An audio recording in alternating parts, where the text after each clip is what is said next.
Hey there, Ridge family. It seems like every hour things are changing in relation to the response to the coronavirus. I was reading this morning in Ecclesiastes chapter 3, verse 1, that there's an appointed time for everything. There's a time for every event under heaven. This is a season that God has appointed for us to go through. So, in response to the recommendations and also the orders that have come out of the White House and also from local leaders, we are going to postpone our in-person gatherings this week through Wednesday, March 25th. So that means for this Sunday, we will once again gather for our worship time online at 10 a.m. We will be sending postponement updates out each Wednesday. Erica and Vince have also been working hard on providing things for our children and students during this time that they will be placing online.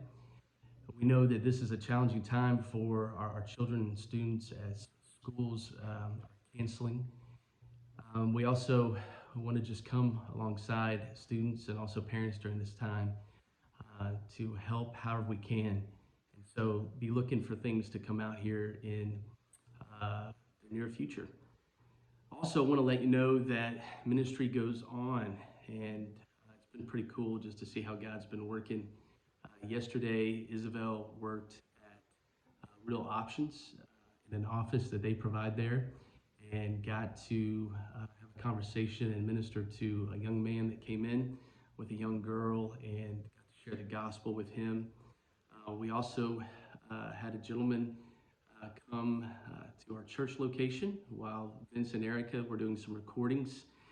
And when Vince came out of the building, this gentleman who happened to be homeless asked if he could use our restroom and get cleaned up. And Vince let him do that. And so this gentleman entered the building dirty and came out clean. And Vince also got to share the gospel with him as well.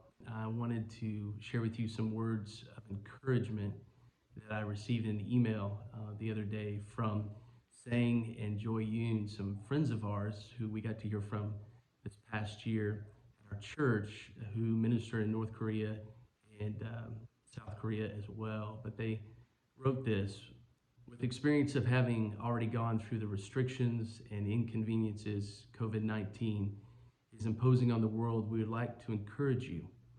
This too shall pass. Thanks to extreme preventative measures, Asia is now plateauing and the virus is mostly under control. Despite the isolation and suffering this epidemic is causing, our Father is in control. He can work all things together for the good of those who love and serve him. So be strengthened and uplifted by this knowledge. The short-lived inconveniences of today will result in long-term benefits.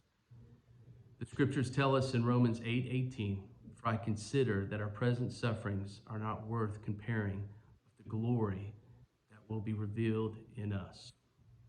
So let us as a church during this time not be led to worry, but be God remembering. Let us pray for the sick. Let us care for our neighbors. Let us stay connected with church members, whether that's through phone calls or text or other online resources. And let us take the opportunity to share the hope of the gospel with every opportunity we get. And let's remember that Jesus is sovereign over all this.